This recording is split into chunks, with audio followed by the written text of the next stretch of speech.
Titulaire d'un diplôme de 3e cycle en sciences politiques à l'université Gaston Berger de Saint-Louis, Djiby Ndiaye travaille sur les religions, les questions sécuritaires et la criminalité organisée. Il est chercheur dans 2 think tanks et intervient dans plusieurs institutions d'enseignement supérieur au Sénégal. Un jeune très engagé, assoiffé de connaissances. Si tu veux rester jeune toute ta vie, continue d'évoluer, d'apprendre, de découvrir et ne t'enferme pas dans des habitudes qui sclérosent l'esprit ni dans le confort engourdissant de ce que tu sais déjà faire. Ces propos de Laurent Gounel peuplent sur sa page Facebook. Sa bravoure, son courage et son altruisme sont loin d'être le fruit du hasard. Djiby Ndiaye Gabar, comme on le surnomme, est le fils de Feu Gabar Ndiaye, un homme intègre et trop serviable, paix à son âme. Rien n'efface l'amour paternel dans le cœur de son enfant, déclare l'enfant de Piquet. Djiby Ndiaye Gabar est acteur politique, membre de la mouvance du professeur Mary Teuw Niane. asalaamaaleykum suñu mbokki internet yi ñuy topp fii ci chaîne YouTube PEC TV daleen ak jàmm ci seen jataay gan gi nag tey di dalal Djiby Ndiaye gis ngeen ko léegi ci présentation bi mu di benn acteur politique bi nga xamante ne taxawaayam ràññee nañ ko fii ci diwaanu Ndar rawatina gox bi mu dëkk. Djiby Ndiaye ñu ngi lay duyu di la jaajëfal. maa ngi lay fay Abdoulaye à travers le monde particulièrement doomu Ndar yi. alors Djiby Ndiaye ñu xàmmee la ci mouvance su professeur Mary Teuw Niane laata boobu nag am na fi nga xamante ni njëkkoon nañ la fa gis mu di parti démocratique sénégalais olof nag day faral di wax ne tungu ne du teew ñuy napp ci ëkk dañ lay bàyyi rek nga wax ñu tuuti ci sa trajectoire politique. ndax 2014 laa engagé wu en politique PDS période boobu dañu nekkoon période préélectorale mën naa wax gisoon naa ni kat am na ay candidats yu bëri yi nga xam ni ku nekk am na programme bi nga xam ne moom nga tëralu man ma tànnoon ni kat pour soppi Ndar programme bi Ahmed Fall Braya joxe woon si mbubbum waa PDS moom moo gënoon a ñoŋ pour soppi dëkk bi ñu demee ba ci biir gis nañ ni kat élection yi ñàkk nañ ko ay coow juddu woon na si parce que nee nañu woon maire bi nga xam ni moom moo gagné élection yi résultat yi jaarul yoon mais lépp lu ñu jàpp moom mooy comme ci réewum yoon lañu nekk. di yoon tëral ci li ñu tënku maintenant après situation boobu noonu dañu continuer di engagé wu ci biir PDS waaye boo demee ba bërëb bi nga nekk sa ay idée sa pas-pas ak sa bëgg-bëgg kenn booleetu si presse yi ñuy doxalee surtout que nga nekk nag nit ki nga xam ne mosoo dellu gannaaw si xeex yi nga xam ni dañ ko doon xeex yëpp pour soppi suñu dëkk soppi Sénégal da ngay seet da ngay téye sa bopp bi ma téyee sama bopp am na ay parti politique yu nga xam ne ñëw nañu seet si ma am na ay acteurs politiques yi nga xam ne ñëw nañu seet si ma ci laa ci tànn ki nga xam ne jàpp naa ni doxalinam ak gis-gisam dëppoo na ak sama gis-gis muy professeur Mary Teuw Niane. professeur Mary Teuw Niane ku ko xam ni jàngalekat la ku ko xam ni borom xam-xam ku ko xam ni liggéeykat loolu bokk na ci li ma boole ak moom te ñu nag nekk ñaari nit yi nga xam ni suñu ay gis-gis méngoo na li ñu gisee ni kat Sénégal noonu la war a mel ñoo ci méngoo ay xalaat ñu gis ni kat nii la nit ku nga xam ni day def politique war a def ñun ñoo ci yam gis-gis donc li ñu mënoon a def rek moom mooy ñëw ànd ak moom fas yéene ko jàppale ci mission bi nga xam ni moom la am surtout que nag jour bi mu jàppee ni kat Ndar gi di ko yor ni mu ko yoree mën na def lu ko ëpp ak ñi mu àndal ma bokk nag ci nit yi nga xam ni loolu la ñu jàpp moom moo tax ñun ñaar ñu ànd di liggéey mën nañ wax ni ñetti at mu ngi nii li ñu am comme projet politique pour Ndar ñun ñoo koy bokk te ñu ngi ciy liggéey ñuy nag ñaan yàlla élection locale yi comme déclaré na candidature pour Ndar suñu liste wala coalition wala en tout cas mode formation bi nga xam ni moom la ñu nar a présenté woo ci élection bi ñu ngi ñaan ñu gagné ci 5 communes yi nga xam ni ñoo nekk ci département Saint-Louis ëmb de Saint-Louis ak conseil départemental bi ndax loolu nag moom moo ñu yëkkati te loolu aussi ñu dëkk fii ci Ndar ak juróomi communes yi nga xam ni ñoom ñoo nekk ci Ndar loolu la ñu bëgg. ngeen bokk ci Benno Bokk Yaakaar ngeen bokk ci benn mouvement tey jii gis nañu ki fi nekk moom it ci wàllu woowu la bokk waaye bu fekkente ni tey professeur Mary Teuw Niane ñëw na tey ne dafay bokk ci élection locale yi bëgg toog ci fauteuil yu maire te mu am ku fi nekk jàppuloo ne boo nekkee ci benn parti da nga war a tënku ak la parti bi bëgg maanaam toog waxtaan bañ ne carrément kat diw nii la ñu tàdd moom lañ fiy teg waaye moom dafa mel ne xaarul loolu def na déclaration lu ngay jàngatee loolu. xam nga Sénégal dafa nekk dëkk bi nga xam suñu constitution moom moo ñu maykat li nga xam ni dañ ko xalaat dañ ko bëgg mën nañ ko wax nit ci dégg te professeur Mary Teuw Niane moom tëbul tëb rek day nekk candidat ay doomu Ndar ñoom ñoo kat ñi nga xam ni ñi ngi Ndar ak ñi nekkul Ndar ñoom ñoo ni ko kat bëgg nañ bu élection yu jotee kat nga présenté wu pour jiite mairie Ndar parce que gis nañ ci moom xarañte ñun tamit loolu bokk na ci li nga xam ni moom moo ñu gën a tax ñu ànd ak moom coalition Benno Bokk Yaakaar existé na d'accord mais li nga xam ni moom mooy xew ci gox yi ak goxaat yi ñi dëkk ci gox yi ak goxaat yi ñoom ñoo koy tànn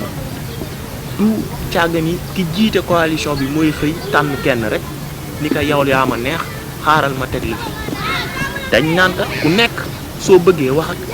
léegi ñu tànn nag ci ñi nga xam ni ñoom ñoo bëgg yëpp ñu tànn ci ki nga xam ni moom moo gën a dal xelu Ndar am te waa Ndar yi tamit bëgg nañ lu baax bëgg nañ kat doomu Ndar bi nga xam ni di koy ràññetle ak li ñu koy mandargal ni liggéey mu ñëw jiite leen loolu moom moo tax mu déclaré candidature maintenant yaakaaruma ndegam dina nekk xeex wala xuloo wala dina ko jar. waaye jàppoo ne ay sanction dina ko ci mën a fekk. man jàpp ma ni wax sa bëgg-bëgg rek day tax nit sanctionné ak tamit kan mooy sanctionné parce que fi mu nekk nii doomu Ndar yi ñoom ñooy yëkkati seen baat seet ku leen neex ñu jox te ñun jàpp nañ ni li ñuy proposé doomu Ndar yi ak ñi nga xam ni kat pare nañ pour ànd ak ñun li ñu bëgg dinañ ci nekk te dinañ ko tënk suñu programme bi nga xam ni balaa muy yàgg bu soobee yàlla dina génn te bu ñu jàppee ni moom moo gën Ndar doxee noonu dañuy yaakaar ni loolu moom moo gën ci ñun moom moo gën ci waa Ndar yi loolu moom moo tax nit nag dafa am lenn li nga xam ni moom moo gën a am solo ci li mu war a jiital moom mooy bu dee da ngay tànn da ngay xalaat balaa ngay tànn nga tànn ki nga xam ni kat lim la ñëw pour tegal la ko du nekk li nga xam ni pour dafa ñetti fan la wala ñeenti fan moom mooy lu tubaab naan lu durable ñun ay solution yu durable la ñu préparé pour en tout cas Ndar parce que gis nañu ni dëkk bi soo wëree ñenn ñi ñi ngi tiit ndax asamaan si déjà dafa xiin ñenn ñi tiit nañu ci bu tawee ki continuer di dëkk seen kër yi ñenn ñi gis nañ ni kat dëkk bi yëpp dañ ko gas te chantier yi mënul egg ñenn ñi gis nañ ni kat marché yi waroon nañ ko tabaxuñ ko ñenn ñi gis nañ ni stade bi yi nga xam ni dañ ko waroon a aménager d'ailleurs dem nañu bañ dañuy délocaliser ay stade pour transformer ko je crois centre d'affaires la ñu wax yooyu yëpp bu dee maire dafa ñëw mu ni daf la koy proposer pour 7 ans mënu la ci defal lenn ba mu sotti nga dem kat tànn kenn ki nga xam ni kat danaan la tànn nañ lii fii ak ñaari at résultat bi di nga ko gis yaakaar naa moo gën ki nga xam ni naan la defal rek te yow lim la dig mënoo kaa gis loolu moom moo tax ñu am yaakaar ci professeur Mary Teuw Niane te niñ ko xamee ak ñi nga xam ni ñoom la àndal bu dee liggéey la rek bu soobee yàlla résultat yi dinañ ko gis. kon daal su ma la déggee dafay mel ne ki fi nekk nii donte ne sax liggéey na waaye dafa mel ne li des a ëpp. mën nañ ni bu ñu tënkee. ndax tamit 7 ans bu ñu la ko joxe ak résultat yi nga xam ni mënuñu koo gis mënuñu ni liggéey xëy na liggéey na pour boppam xam nga lu gën a jafe moom mooy ñuy jaawale du président de la république def moom mooy li nga xam ni mooy programme nationaux yi ak li nga xam ni collectivité locale bi moom moo koy def collectivité locale bi li muy def 9 compétences transférées lañ ko jox ci la war di doxal ci 9 compétences transférées yooyu gisuñu benn soppite du weesu programme de développement touristique bi nga xam ni Ousmane Masseck Ndiaye mi nga xam ni moo nekkoon maire yàlla na ko yàlla yërëm moom moo ko commencé woon mu ñëw ci Bamba Dièye mu am lu mu ci doxal moom ci la nekk di korkoral jamono ji waaye li nga xam ni dëgg-dëgg ñu ngi koy gis ci changement muy éclairage public muy voirie bi loolu programme bi nga xam ni président de la république moom moo ko tënk waa Ndar am ci seen wàllu comme yi ko yeneen dëkk yëpp amee waa Kaolack waa Fatick ak Kédougou ak yeneen dëkk niñ ko amee loolu moom mooy soppite bi nga xam ni moom la ñuy gis ci Ndar waaye du caaga ni maire bii yi nga xam ni moom moo fi nekk moom moo ko def. ak loo ñu mën a wax fii nga xamante ni gox bii nga dëkk Pikine ku ne gis na Pikine ni mu mel waaw daanaka ñu ngi koy wane léegi ci image bi dig bi dafa mel ni génnoon nga sax ci lu yàggul doon fustigé. Pikine fii mën nañ wax ni bi ñu engagé woo politique ak léegi xeex yu gën a mag yi nga xam ni ñu ngi koy xeex pour Pikine bi ay mbir la yi nga xam ni jàpp nañ ni maire bi mën na am lu mu ci def mais daf ci deful dara nekk na benn mbir moom mooy Pikine école yi war nañ ko réfectionner pour yenn yi war nañ koo équiper Pikine salle de classe yi xat na jamono ji gis nga situation bi bu leen demee école Mamadou Charles Goura Diallo bi nga xam ni foofu laa jàngee boo leen demee salle de classe yu bëri màggat te mairie bi jéemu ci dara Pikine annexe 3 Poteaux la même chose Pikine Tàkk la même chose maintenant bu dee loolu weesu na ci wàllu occupation de l'espace am na yenn place yi nga xam ni mairie bi moo ko waroon a aménager pour mu mën a abriter en tout cas ndaw ñi fu ñuy tàggatee seen yaram wala fu ñuy noppali ko moom mooy comme terrain yi nga xam ni fa la ñuy jouer football gisuñu ko fii Pikine bu loolu weesoo ci wàllum wér gu yaram dispensaire yi nga xam ni ñoom ñoo nekk bi nga xam ni moom moo nekk Pikine bi nga xam ni yéegal nañ niveau chaque jour ñu nga dégg nit kat génn wane ni kat dispensaire bi dañ ko sàggane gis nañu ba nekk sor dàgg bañ na ko ba ndox bi da ko wër loolu nga xam ni maire bi bu ci góorgóorlu woon tuuti mën naa na am mu soppeeku ndax kat waa Pikine am na li nga xam ni xaaruñu ci autorité dañ ciy nekk ba autorité ñëw fekk leen ci mais bu dee dañ ci nekk am fu nga xam ni foofu la seen doole yam autorité bi ñëwul jàppale leen ba mu gën a sotti day xaw a jafe pour ñu lu tax ñu am yaakaar ci professeur Mary Teuw Niane mooy ñi ko wër daf ci am wàll bu rëy bi nga xam ni ci li ñuy tënk da ko defar pour Pikine ndaxte kat nit bu dee programme bi mat na dafa war a nekk programme bu inclusif mu jël quartier yu bëri ak problème yi nga xam ni moom lañ fa am te ñu taataan ko ci population bi ñu boole ka kat proposer leen ay solutions yi nga xam ni ay solutions yu durable lay nekk mais mu nekk aussi ay solutions yu définitive loolu moom moo tax jamono ji ñu gën a yaakaar ni maire bi nga xam ni kat moom moo fi nekk jamono ji dafa war a dem mu bàyyi ñu ak suñu dëkk bi defar. waaye ba tey ci wàllu Pikine jàppoo ne ñoom it ñun doomu Pikine yi am nañ ci part de responsabilité boo xool Pikine nekk na quartier bi nga xamante ni plus de 100 000 âmes ñu ngi fi yeewu ressources humaines manqué wu fi bés bu yàlla sax waa Pikine ñooy génn kaas Pikine kat ñun amuñu lii Pikine daanaka sax ku bëgg a gagné élection bu mu mën doon naan la boo demee Ndar na nga gagné Pikine boo gagné Pikine rek lépp macha allah waaye doomu Pikine yi booy xool ñoom la ñuy pilotage boobu de loin toujours mooy am. ni bukki bu yàbbee waxambaane. ca doxin wala. Pikine dañu am benn problème bi nga xam ne daf ci yàgg mooy problème mu tànn njiit ndaxte kat su dee dañuy tànn ñu jiital yenn en tout cas critères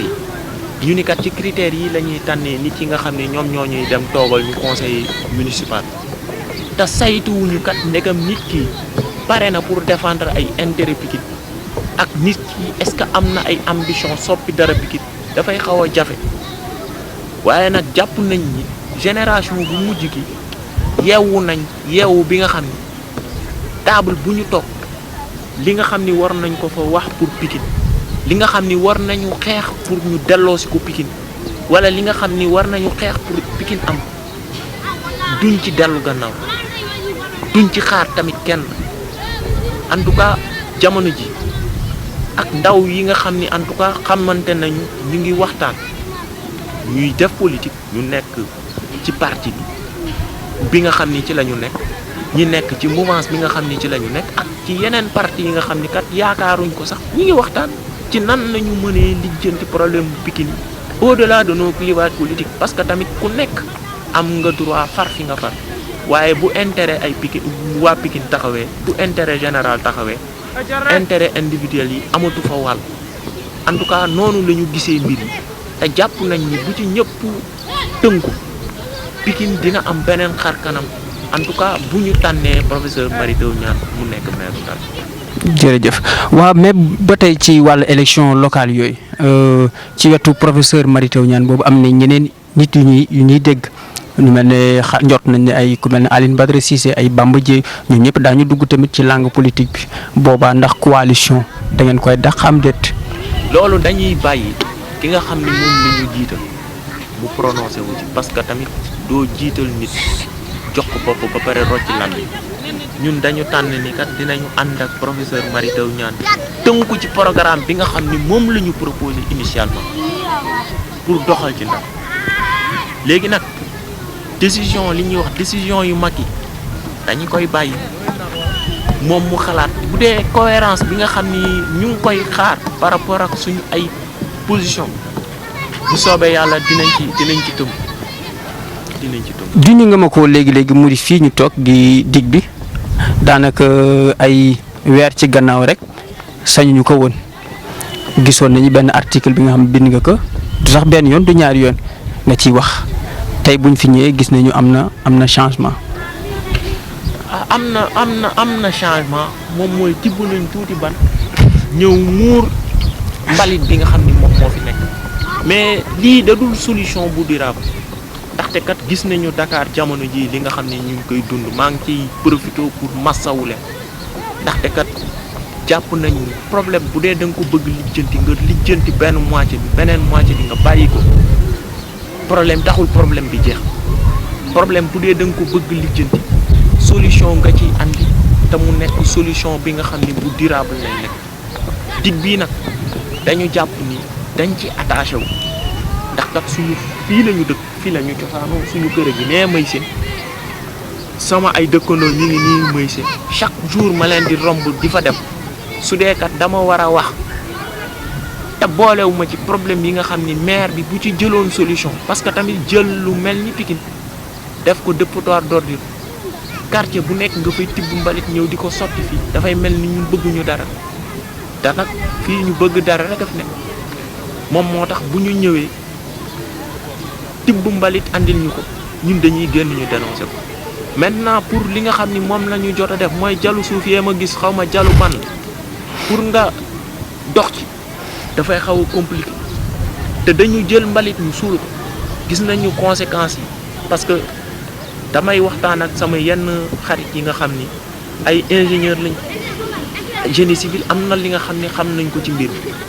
lii bokk na ci luy produire méthane te méthane gis nañu lu bon kër gu yaramu askan bi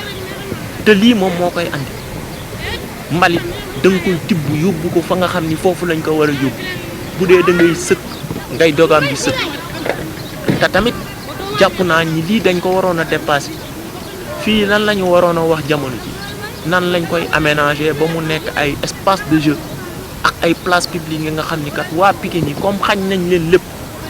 au moins seen mangrove yi ñu mën a am possibilité di ñëw di toog di jàkkaarloog moom comme yaakaar dafa wàññeeku xëy na bu ñu ñëwee jàkkaarloog mangrove yi seen xel dina dal tuuti.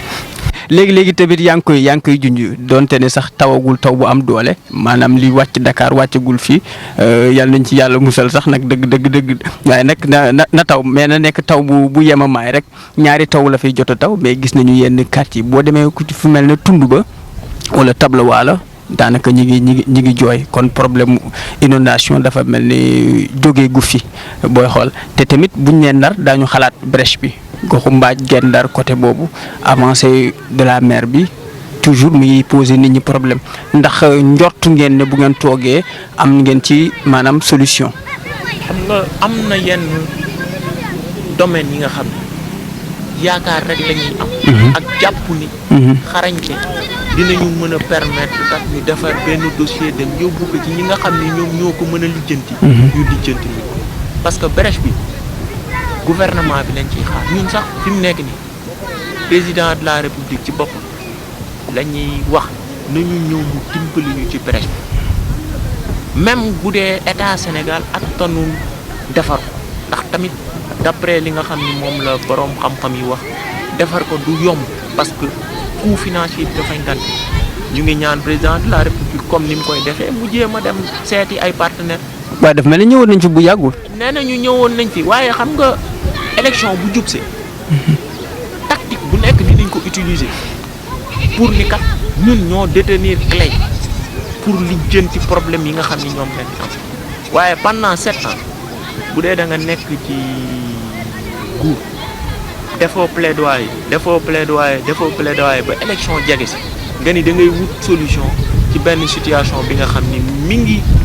sonal askan bi mu ngi rey ay nit parce que plus de 400 personnes ñàkk nañ ci seen bakkan man mii am na sama ay mbokk parce que tamit sama maam genn am naa ay mbokk yi nga xam ni ñàkk naa leen dafay xaw a metti pour gëggëm yenn yi waaye ñun jàpp nañ ni bu ko président jëlee def ko mbiru boppam solution mën na ci am ndaxte kat ci période bu xaw a doy waar lañu nekk ci suñu dund ak changement climatique bu benn problème commencé te wutuñu ci benn solution bu durable mën na créer ay dommages yi nga xam ni day gën a sori maintenant pour kaaw Pikine am na yenn quartier yi nga xam ni dafa suufe am na benn programme d'aménagement bi nga xam ni ñu ngi ko entamé mooy ci plan yi nga xam ni président de la république moo ko jagleel Ndar liggéey bi ci ñi nga xam ni ñoom la seex xel màcc ci mbir mi dafa desee jaar yoon parce que mënoo dépasser benn quartier d'accord opérationnel mais bu dee machine yi nga xam ni ñoom ñoo existé woon di pomper ndox yokkuñu seen capacité ñu bëgg ñu continuer di pomper ak yeneen dëkkaat yu dëkkuwaay yu bees yi nga xam samp nañ ko fa dafay xaw a jafe ci looloo tax ñu ni il faudra que ñu xoolaat doxalin et puis ci question yooyu ñu impliqué ci collectivité territoriale yi parce que nag nit loo ko xam-xam ki la ko gën a jegax gën la kaa xam mbir tamit loo ko xam-xam ki la ci gën a yàgg gën la kaa xam te nag population bi ñoom ñooy dund mbënd mi population bi ñooy dund mbënd mi ñoom ñooy dund taw bi mettit bu ci am ñoom ñoo koy yëg man mii bi ma gënee nekk xale 94 dañu mujj obligé génn suñu kër dem dëkki ci beneen kër ndax ndox bi daf ñu fekk suñu kër loolu dañ ko dund du lu nga xam ni dañ ñu koy nettali rek donc su dee loolu am na li nga xam ni moom lañ ci xalaat yaakaar nañ moom mooy gën a am solo solution bi nga xam ni kenn ku ko mësul dund ñëw na mu ni moom la lay andi. barki démb la caution bi la arrêté bi wàcc mu di caution bi ñu doon xaar sax ci 10 millions la ñu def ko 15 millions ban jàngat nga ci am. man pour loolu. dama jàpp ni mënoon nañu ko gën a wàññi. ndaxte kat 15 millions lu tuuti surtout situation bi nga xam ni fii la dëkk bi toll. parce que tamit Covid 19 bi tax na ñu bëri seen activités yi taxaw. maa ngi mastawu ñi nga xam ni sax am nañu ay nit yuñ ci ñàkk maa ngi tamit jaale ñi nga xam ni am na nit yu nga xam ni ñoom la ci ñàkk di ñaanal yàlla ñi nga xam ni ñu ngi tëdd yëpp yàlla yëkkati leen ndaxte kat feebar bi jàppul nit yi kese jàpp na poche yi tamit donc bu dee loolu dafa am yaakaaroon naa waruñu imposer que ñi gën a am xaalis rek ñoom ñoo war a mën a présenter wu ci élection parce que tamit Sénégal dañ ñi démocratie la te mu nekk démocratie bi nga xam ni bu exemplaire benn démocratie bi nga xam ni bu ñu jëloon di ko def royukaay la ay at ca gannaaw bu ñu tollee ba jamono ji ñuy delluwaat di yokku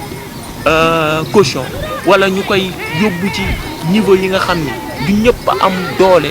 pour présenter wu day mel ni discrimination te discrimination moom xam nañ li muy jur moom mooy ñu am ñi ñoom ñooy nekk ci kanam ñu ñàkk ñi ñu bàyyi leen seen rox moom moo tax ñu jàppoon ni caution bi bu gënoon oyof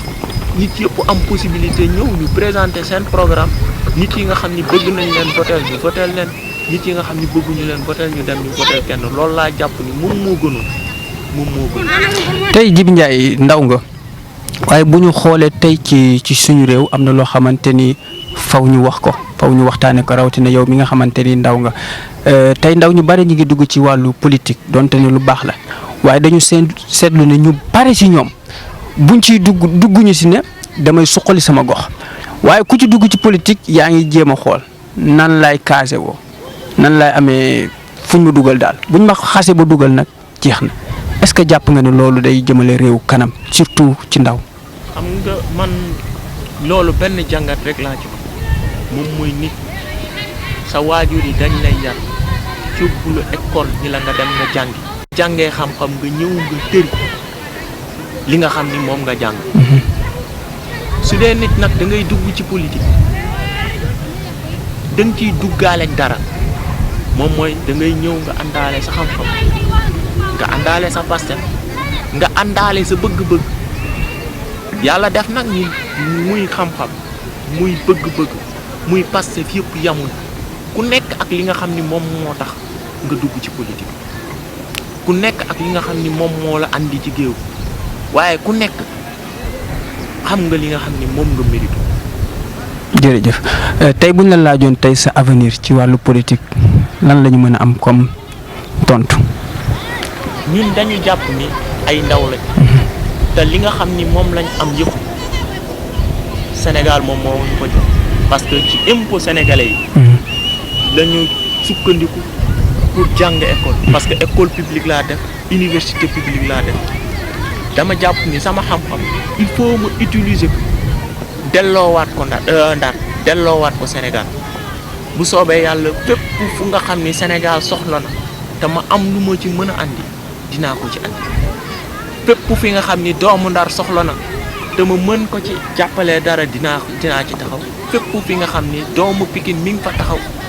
lu ma fa mën dinaa ko fa def en tout cas loolu daal laa jàpp ni moom mooy sama liggéey moom mooy tamit li nga xam ni moom laa mbébate dem. jërëjëf say naataangoo tamit comme yow nekk doomu Pikine daal di ubbi benn chaîne YouTube tuddee ko PEC TV tey daanaka lépp ñëpp ñu nekk ci équipe bi xam nga leen xamante ngeen ana looy wax ci loolu. man kay du ma def lu dul wane ni bég naa ndaxte kat lii moom mooy firndeel ni doomu Pikine desul gannaaw te du mës a des gannaaw bu ñu xëyee suba gis kat ni lépp li nga xam ni moo jëm ci xarala moom mooy soppi àddina jamono ji ay ndaw yi nga xam ni Pikine gii la ñu dëkk ñenn ñi sama ay mag lañ ñenn ñi sama ay morom lañ jàpp sànc chaîne YouTube bi nga xam ni yaakaar nañu fii wëg ay at dina bokk ci li nga xam ni lu image bu positive lay dégager pour Pikine duñu mën lu dul ci kontaan ci di leen féliciter et puis di leen encourager di ñaan yàlla mu dem ba nekk en tout cas chaîne bu mag bi nga xam ni addina bi yëpp dinañ ci jot te mu nekk chaîne bi nga xam ni tamit dina gën a xëcc ay doomu Pikine parce que lii politique de l'emploi bi nga xam ni en tout cas gouvernement bi mi ngi koy woote bokk na ci en tout cas développement technologique bi nga xam ni tamit moom la ñuy espérer lii dina ci contribuer loolu lu rafet la lu ñuy lu ñuy kontaan la tey ñaan yàlla tamit li ngeen ci wut yàlla yombalal leen ko yàlla jottali leen ko. amiin yow it ñu lay ñaanal lépp loo bëgg rek lépp looy wut yàlla na la yomb xanaa ñu bàyyi la nga def sa kàddu gu mujj. waaw maa ngi lay jaajëfal d'abord ci invitation bi maa ngi ñaanal Sénégal jàmm maa ngi ñaanal Sénégal nawet bu jaar yoon maa ngi ñaanal ñi nga xam ni dañu feebar yàlla yëkkati leen maa ngi ñaanal yàlla ñi nga xam ni ñoo fi jóge maa ngi ñaanal ñi nga xam ni mbas mi laal na leen ak ñi nga xam ni mbënn mi laal na leen yàlla oyofal mbir yi pour ñenn ñi yàlla baal ñenn ñi maa ngi remercier ñi nga xam ni ñoom ñoo ñuy suivre maa ngi remercier sama nit yi nga xam ni ñu ngi ànd ak man maa ngi remercier tamit doomu Ndar yi nga xam ni bëgg nañ ñoo jàppale tey wax ni kat ku nga xam ni en tout cas programme bu am cohérence programme bi nga xam ni bu jaar yoon la bu ñu tëgg ci idée yi nga xam ni ñoom ñoo jógee ci doomu Ndar yi ak bëgg-bëggu doomu Ndar yi am na dañu ñëw ñu àndandoo jàppale professeur Mary Teuw Niane pour mu nekk maire Saint-Louis. jërëjëf Djiby Ndiaye mu nekkoon seen jotaay gan gi tey nag ñu doon dalal Djiby Ndiaye mi nga xamante ni acteur politique la ñu ràññee ko lool fii ci gox bi mu dëkk fii di Pikine waaye itam rawatina diwaanu Ndar mu nekk tamit nit ku am yar am teggin wax dëgg yàlla ku disponible kon mbokk yi ñu ngi leen di wax jaajëf ba beneen te bu leen fàtte nag ngeen abonné.